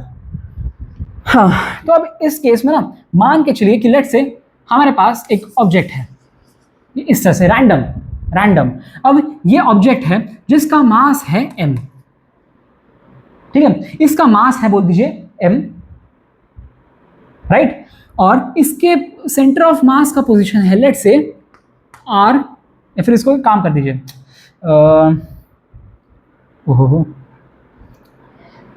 इसके सेंटर ऑफ मास का पोजीशन बोल दीजिए capital R vector, capital M के लिए कैपिटल R, राइट.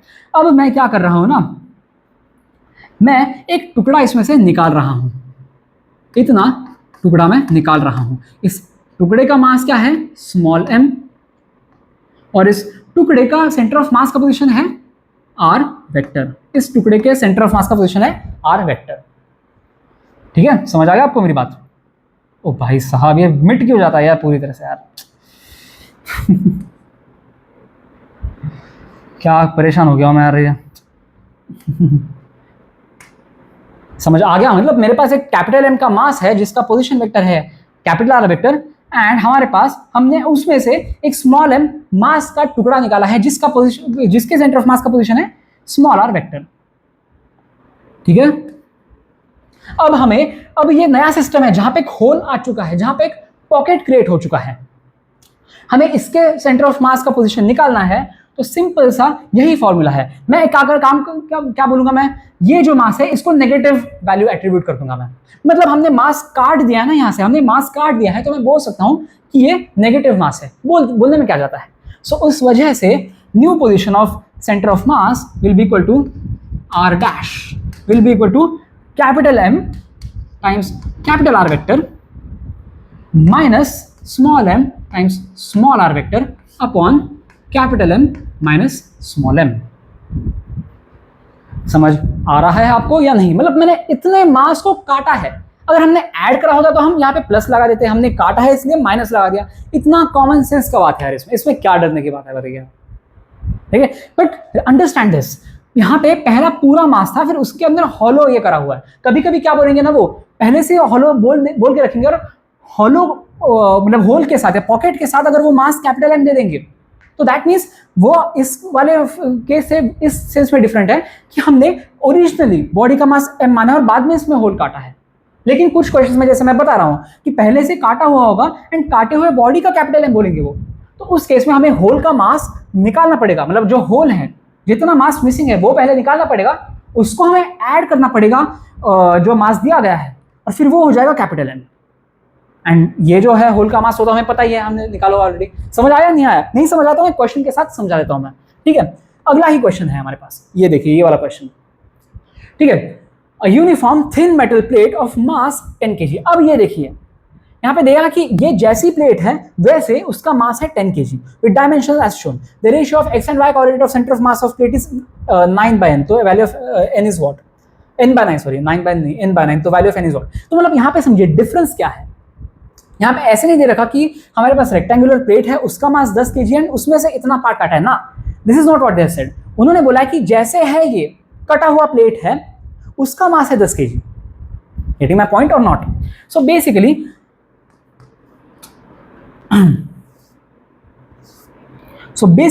मैं पहले कटे हुए पार्ट का मैं एरिया निकाल लेता हूँ. ठीक है, एक कटे हुए पार्ट का एरिया में निकाल लेता हूँ. अब ये देखिए 1,1 एंड ये क्या है यार 2,1 है ना, ये 2,1. ठीक है, तो ये देखिए 1,1 2,1, तो इसका लेंथ कितना हो गया मेरे भाई, इसका लेंथ हो गया 1, और ये 2,1 2,2 या फिर 1,1 1,2, तो इसका भी लेंथ हो गया 1. सो इसका मतलब है कि ये जो पार्ट है कटा हुआ, ये जो पार्ट है कटा हुआ, इसका एरिया है 1 यूनिट, 1 स्क्वायर यूनिट या 1 यूनिट, कुछ भी बोल दो आप. Getting my point? सो इसका मतलब ये हो गया ना. अब इसमें से ये मैं कह सकता हूं कि ये भी जो पार्ट है इसका भी हो गया 1 यूनिट एरिया, ये भी हो गया 1 यूनिट, ये भी हो गया 1 यूनिट, ये भी हो गया 1 यूनिट, और ये भी हो गया 1 यूनिट। समझ आ रहा है या नहीं आ रहा है? मतलब अब यहां से हम देख सकते हैं कि 1 यूनिट 1 यूनिट 1 यूनिट 1 यूनिट मतलब 5 यूनिट का एरिया जो है उसका मास है 10 केजी। समझ आया? 5 यूनिट, ये देखिए ये ग्रीन में जो है वो मासेस है हमारे पास। तो मैं कह सकता हूं कि 5 यूनिट का अगर हमारे पास एरिया है तो उसका मास हो रहा है 10 केजी।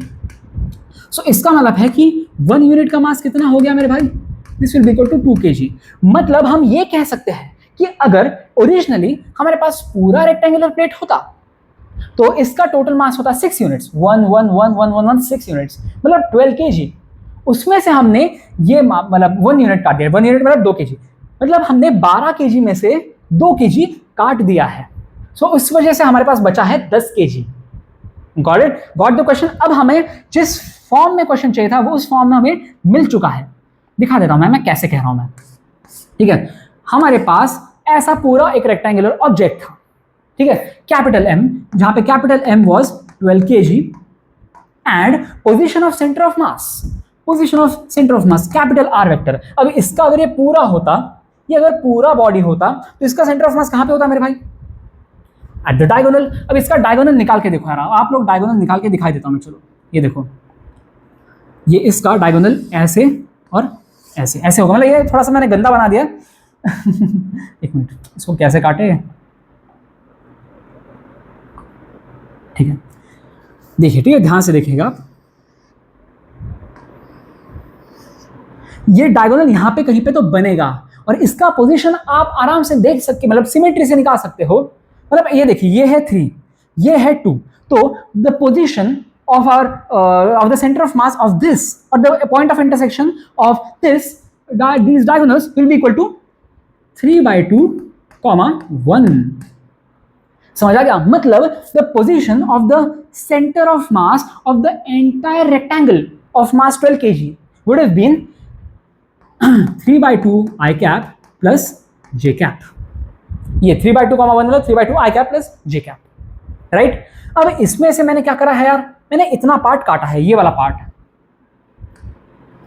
इस तरह से काटा है ना मैंने यार, राइट? अब आप बताइए, इसका मास मेरे पास है तो ये m जो है इसको मैं बोल दूंगा 2 kg, जितना मैंने काटा हुआ है। अब ये जो है पार्ट, ये जितना पार्ट काटा हुआ है उसका सेंटर ऑफ मास का पोजीशन में निकाल सकता हूं क्या? अरे बहुत आराम से निकाल सकता हूं। ये 1, 2, 2, 1, 1, 1, 2, 2। तो बेसिकली अभी इसका जो है सेंटर ऑफ मास का पोजीशन आ जाता है ये इस तरह से। कितना आ जाएगा इसका? ये देखिए, x coordinate will be the same which is equal to 3/2, लेकिन y coordinate will be equal to what? 3/2 है ना? हाँ ठीक है, 3/2 ही है। तो 1 प्लस, हाँ 3/2। हाँ, समझ आ रहा है नहीं आ रहा आपको? मतलब ये जो काटा हुआ पार्ट है, ये जो हमने काटा हुआ पार्ट है उसका पोजीशन वेक्टर, मतलब उसके सेंटर ऑफ मास का position vector will be equal to small r vector is equal to 3/2 I plus 3/2 j। और इसको मैं रेड में लिख देता हूँ, रेड, या फिर रेड दिख नहीं रहा क्या आपको यार? रेड दिख रहा है ना आपको या नहीं दिख रहा?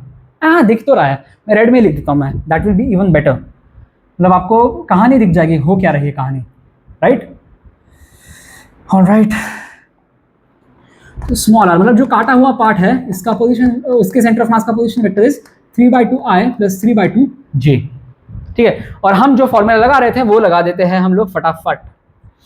ठीक है, तो position of centre of mass that is r dash will be equal to capital M r vector minus small r vector upon capital M minus small m।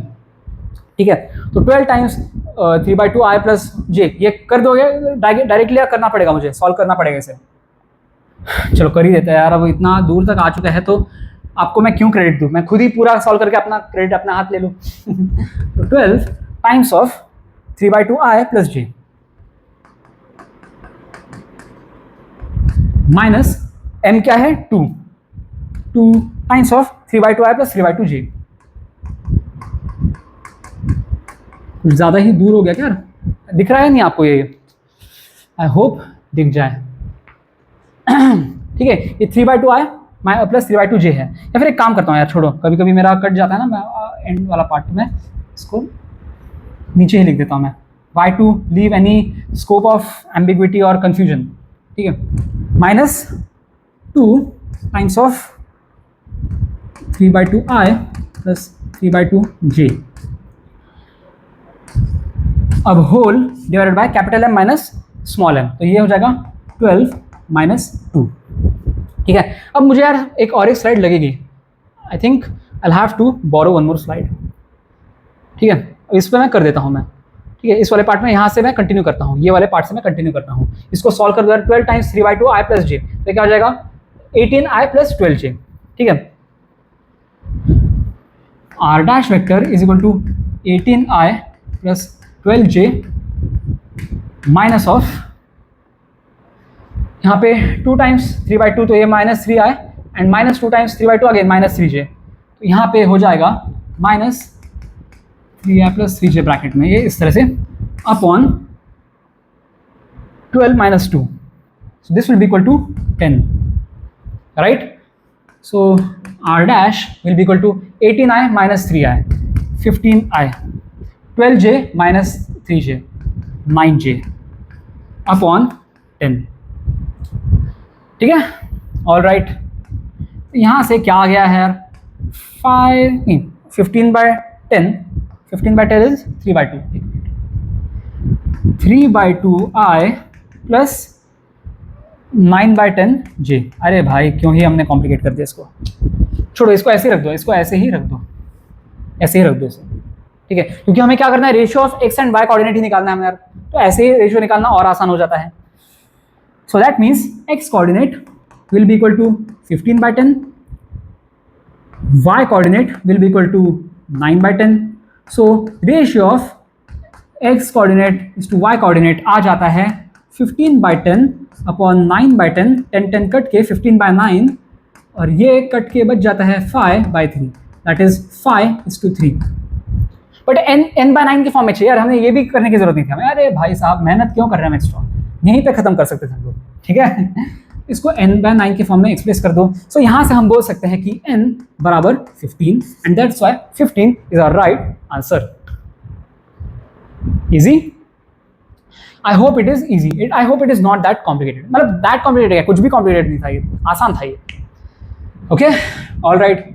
The disc of mass capital M with uniform surface density sigma is shown in the figure, पूरा disc.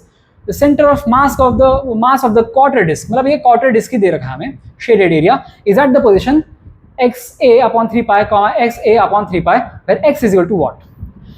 मतलब हमें क्या बोला है यार, हमें fraction of a disk का ये क्वेश्चन दे रखा है।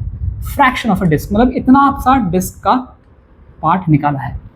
अब quarter disk है, अगर quarter disk है, for quarter disk अल्फा क्या हो जाएगा 90 डिग्री, लेकिन हम डिग्री में नहीं लिखते, हम क्या करते हैं रेडियन में लिखते हैं, तो alpha is equal to π/2, right. तो अब बताइए मुझे फॉर्मूला क्या था हमारा, position the distance of the centre of mass कितना होता है and along the axis of symmetry. Axis of symmetry पहले बना दो यार, आप सबसे पहले एक्सिस ऑफ सिमेट्री बना दो, ये है एक्सिस ऑफ सिमेट्री। ठीक है, this is the axis of symmetry. अब यहाँ से है 45 डिग्री, यहाँ से भी है 45 डिग्री, एंड हमारा अगर ये है सेंटर, तो हमारा ये होगा C, सेंटर ऑफ मास का पोजीशन। ठीक है, सो अब हमें OC का वैल्यू चाहिए हमें, हम हमेशा डिस्टेंस फ्रॉम द सेंटर बोलते हैं हम लोग।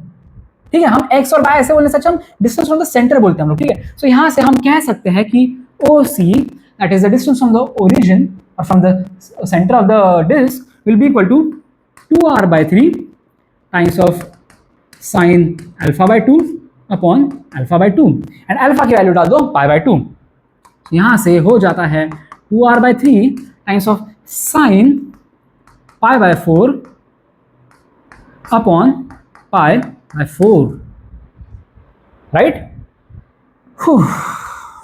सो यहाँ से अभी इसको थोड़ा सा सॉल्व करना पड़ेगा हमें यार। तो sin π/4 क्या है, sin 45 डिग्री क्या है, 1/√2। तो ये डिनोमिनेटर का पाई बाय 4, तो 4 ऊपर चला जाएगा तो 8r अपॉन 3 पाई हो जाएगा, एंड साइन पाई बाय 4 क्या हो जाएगा 1/√2, राइट। सो ये बेसिकली हो जाएगा 4√2/3 पाई r। ओ सी का वैल्यू हो गया 4√2 अपॉन 3 पाई r, राइट। समझ आ गया आपको। अब ये है ओसी। अब ओसी को हम कैसे लिखते हैं मेरे भाई? ओसी अगर वेक्टर, ओसी वेक्टर का मतलब ये basically this is r, this is r, मतलब इसको हमें x square plus y square के फॉर्म में लिखना है हमें, तो हम कैसे लिखते हैं हम लोग? दिखा देता हूं मैं आपको, एक minute, let me present N exploded view of this. ये है O, ये है C, एंड यहां पे एंगल दे रखा है हमारे पास 45 डिग्री। अगर 45 डिग्री एंगल दे रखा है तो हम कह सकते हैं कि x और y दे आर सेम, ठीक है। एंड अगर मान के चलिए कि ये है लेट्स से, इसको क्या बोले यार, ओसी का वैल्यू क्या बोलते हैं हम लोग? इसको हम बोल देते हैं चलो कैपिटल एक्स, ये है कैपिटल एक्स, तो ये हो गया कैपिटल एक्स। सो इसका मतलब ये हो गया कि capital X is equal to x cos 45, नहीं सॉरी, small x is equal to capital X cos 45। अरे क्या कर रहे हैं भैया आप, ठीक है। Small x is equal to capital X hypotenuse times of cos 45 degree, and y is equal to capital X sine 45 degree. ये पता ना यार, ट्रिग्नोमेट्री, बेसिक ट्रिग्नोमेट्री है ये, okay. I need one more slide, ठीक है। अब यहां से आप बताइए मुझे कि क्या हो जाएगा, स्मॉल एक्स और स्मॉल वाई क्या आ जाएंगे? यहां से हो जाता है small x is equal to capital X by √2, and small y भी आ जाता है capital X by √2। And capital X मतलब क्या है यार? ओसी, इसकी ही बात कर रहा हूं मैं, ओसी ये है, राइट। सो मैं इससे निकाल सकता हूं क्या, 4√2 upon 4√2r upon 3 pi times of 1/√2, and ये भी हो जाएगा 4√2r upon 3 pi times of 1/√2। आहा, √2 कट हो रहा है। तो यहां से मैं कह सकता हूं small x is equal to, मतलब x coordinate of the centre of mass is equal to 4r upon 3 pi, and y coordinate is also equal to 4r upon 3 pi. क्या आ गया ये? ठीक है। और हमारे पास दे रखा है कि radius is a is our radius, so basically हमें 4a अपॉन 3 पाई, सही है। x coordinate and y coordinate इस फॉर्म में आ चुके हैं, लेकिन यार इन्होंने x कोऑर्डिनेट मतलब ये x और इस x से कंफ्यूज मत हो जाइए यार। समझ आ रहा है आपको? ये x जो है यहाँ पे फालतू का यार, इन्होंने ये x एज अ वेरिएबल ले लिया। एक काम करता हूं मैं, चीजें थोड़ा सा सिंप्लीफाई करने के लिए, ये जो x है ना, इसको मैं k बोल देता हूं ताकि आपको कंफ्यूजन ना हो ज्यादा, ठीक है। निकालने में क्या फर्क पड़ता है, नेमिंग ही तो मैं चेंज कर रहा हूं। समझ आ रहा है? अब k upon 3 pi is x coordinate of the centre of mass, k upon 3 pi is y coordinate of centre of mass, and हमें k का वैल्यू निकालना है, ठीक है। अब यहां से हम निकाल सकते हैं यार, इसको इक्वेट कर दीजिए आप k अपॉन 3 पाई से, इसको भी इक्वेट कर दीजिए आप k अपॉन 3 पाई से। अब देख सकते हो, इतना आपकी नजर अच्छी है तो k इज इक्वल टू 4 लिख सकते हो आप लोग, k is equal to 4। So हमारा इंटीजर टाइप आंसर है, तो k is exactly equal to 4, and that my friends is our right answer. समझ आ रही है आपको मेरी बात? आप यार प्लीज इससे कंफ्यूज मत होइए। पहले x अपॉन 3 पाई मेरे x is equal to what ये पूछा था, मतलब बेसिकली उन्होंने x as a variable describe कर दिया था, लेकिन मैंने क्या करा यार, मैंने x की जगह पे k लिख दिया, बस। कुछ फर्क नहीं पड़ता। क्यों नहीं फर्क पड़ता? अरे मेरे भाई यहाँ पे, क्योंकि ये जो है ना, हम x को यूजुअली x कोऑर्डिनेट के लिए यूज करते हैं। अब आप इससे कंफ्यूज हो जाएंगे, मतलब इसको इसके साथ कंफ्यूज कर दोगे, आपका दिमाग खराब होगा। उससे अच्छा मैंने बोल दिया, अरे ये दिमाग खराब करने वाला झंझट ही मत रखो। यहाँ पे जो k का वैल्यू निकालने, मतलब x का वैल्यू निकालने को कह रहे थे, मैं उसको k बोल देता हूँ, क्या फर्क पड़ता है, right? I hope it is clear यार, ठीक है। एक आखिरी क्वेश्चन है अब यहाँ पे, भैया मतलब सभी लोग बोलते रहते भैया ऐसा भी कोई क्वेश्चन आ सकता है जहाँ पे नॉन यूनिफॉर्म मास डेंसिटी हो, चाहे लीनियर हो, चाहे सरफेस हो, चाहे वॉल्यूमर हो, तो हो सकता है। अब चलो मैं लीनियर मास डेंसिटी जहाँ पे नॉन यूनिफॉर्म है, वो वाला क्वेश्चन दिखा देता हूं मैं, ठीक है। So we have a rod of length capital L which has non uniform linear mass density given by rho of x is equal to a plus b times x by l square, where a and b are constant and x is between 0 and l, ठीक है, both inclusive. The value of x for the center of mass of the rod is what? मतलब आप देखिए, थोड़ा सा ध्यान से समझिए, ये है लीनियर मास डेंसिटी। जब x हो जाता है 0 के बराबर तो linear mass density is a, ठीक है। लेकिन जब x हो जाता है l के बराबर तो लीनियर मास डेंसिटी हो जाती है a plus b times l by l square, मतलब a प्लस b हो जाती है। मतलब at one end of the rod the linear mass density is a, just a, but at the other end of the rod it has increased to a plus b, मतलब a से बढ़ के a plus b तक बढ़ चुका है। So that means rod does not have uniform mass density, मतलब ऐसा नहीं कि constantly उतना ही इसका मास है, ऐसा है, इस तरह से है कुछ रॉड ये, ठीक है। यहाँ पे कम मास है, यहाँ पे ज्यादा मास है। एट x इज 0 इसका मास कम है, मतलब मास डेंसिटी कम है, x इज l पे इसका मास डेंसिटी ज्यादा है। तो भैया अब तो हम डर चुके हैं, हमें नहीं समझ आ रहा है, तो करे तो क्या करें यहाँ पे। अरे मेरे भाई क्यों डरते हो यार, आपके पास कैलकुलस नामक इतना बढ़िया हथियार है, आप क्यों डर रहे हो ऐसे बेतुके क्वेश्चन से। कुछ नहीं मेरे भाई, कुछ नहीं, आपको बस क्या करना है यार, एक मास एलिमेंट लेना है एट ए डिस्टेंस ऑफ से x। अब x वेरिएबल तो x डिस्टेंस पे हम ले लेते हैं, ठीक है। मैं एक ले रहा हूं एक mass element dm which is of thickness dx and is at a distance of x from the origin, from x is equal to 0, ठीक है, परफेक्ट है। अब आप मुझे एक बात बताइए, हमें क्या दे रखा है, लीनियर मास डेंसिटी, मतलब मास पर यूनिट लेंथ। अब ये जो है छोटा सा मास एलिमेंट, इसका मास कितना है, इसका मास है dm और इसका लेंथ है dx। तो dm by dx से क्या आता है मेरे भाई, इससे आ जाता है linear mass density which is equal to rho of x which is equal to a plus b x square upon l square. समझ आ गया, मतलब एट एनी पोजिशन x अगर हम एक dm मास एलिमेंट ले लेते हैं जिसका लेंथ है dx, सो उसका मास डेंसिटी कुछ इस तरह से हो जाएगा। सो इससे हम dm निकाल सकते हैं यार, इससे dm मतलब मास एलिमेंट का mass as a function of length और as a function of x हम निकाल रहे हैं यहाँ पे।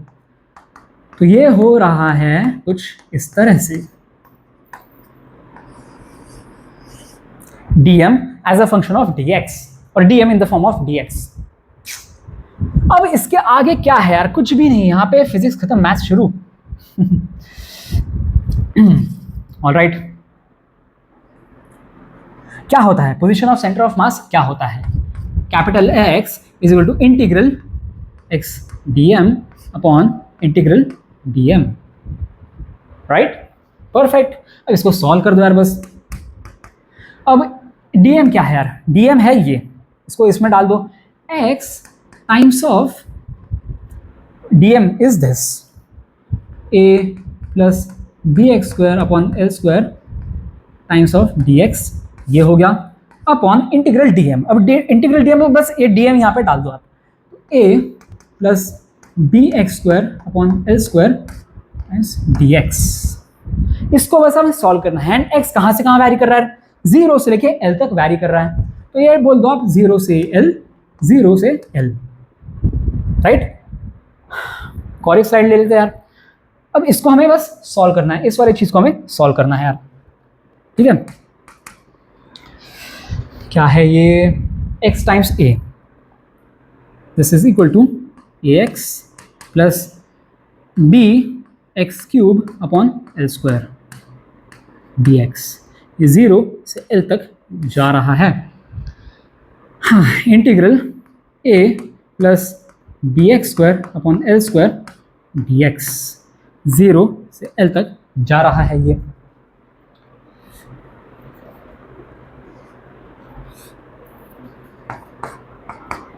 राइट, हाँ, ax dx क्या हो जाएगा, ये हो जाएगा a x square by 2 b x cube, मतलब एक्स क्यूब का इंटीग्रेशन क्या होता है, x रेज टू 4/4, तो ये हो रहा है b x raise to 4 upon 4l square, 0 से l, और नीचे a dx ये हो जाता है ए एक्स प्लस ये एक्स स्क्वायर डी एक्स का इंटीग्रल क्या हो जाएगा, एक्स क्यूब बाय 3, तो ये B x cube by 3 L², 0 से L। इसको तो हम आराम से सॉल्व कर सकते हैं भैया, आपको तो यहाँ पे हाथ थामने की जरूरत नहीं है, इसको तो हम बहुत आसानी से सॉल्व कर सकते हैं। बस हमें L डालना है, 0 डालना है, नीचे भी L डालना है, 0 डालना है, हो जाएगा सॉल्व। बट ठीक है, कर देते हैं भैया, बहुत अच्छे हैं, सब कुछ हाथ हैंड होल्डिंग बहुत अच्छे से करते हैं। ठीक है, तो L का वैल्यू डाल दो यार, ये क्या हो जाएगा, A L² plus BL⁴ bye 4L²। अब -0 इसका लिखने की जरूरत नहीं, तो ये डायरेक्टली ऐसे हो अपॉन, अब इसमें ये क्या है, L, ये हो जाएगा AL plus BL³ bye 3L²। -0 लिखने की जरूरत नहीं है। अब इसमें से क्या क्या चीजें कॉमन निकल सकती है,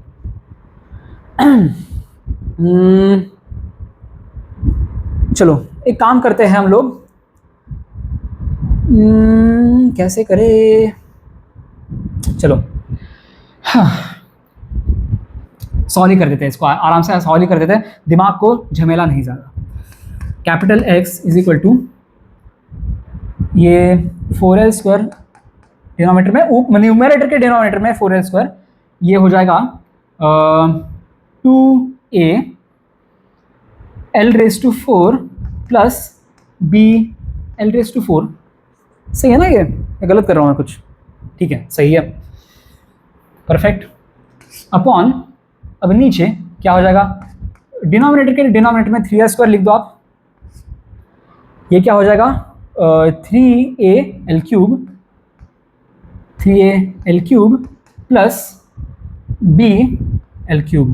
हाँ, अब ये नीचे से L² को काट दो, L² को काट दो, ठीक है, अब यहाँ से L³ और ऊपर से L³ काट दो, बस सो बच जाता है बस हमारे पास L, समझ आ गया, L की हमने कथा खत्म कर दी है, L लीला, ठीक है, ये L लीला, ये L² तो कट गया, और न्यूमरेटर के न्यूमरेटर में L⁴ है, डिनोमिनेटर के न्यूमरेटर में L³ है, तो L⁴ डिवाइडेड बाय L³, बस बच जाता है L, ठीक है।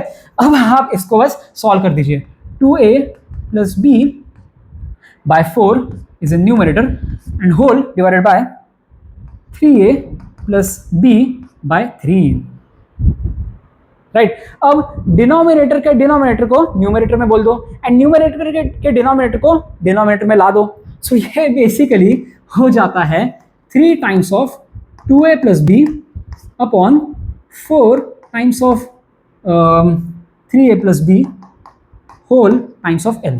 तो ये हमारा फाइनल आंसर आना चाहिए, 3/4 times of 2A plus B upon 3A plus B times of L, and this is our final answer.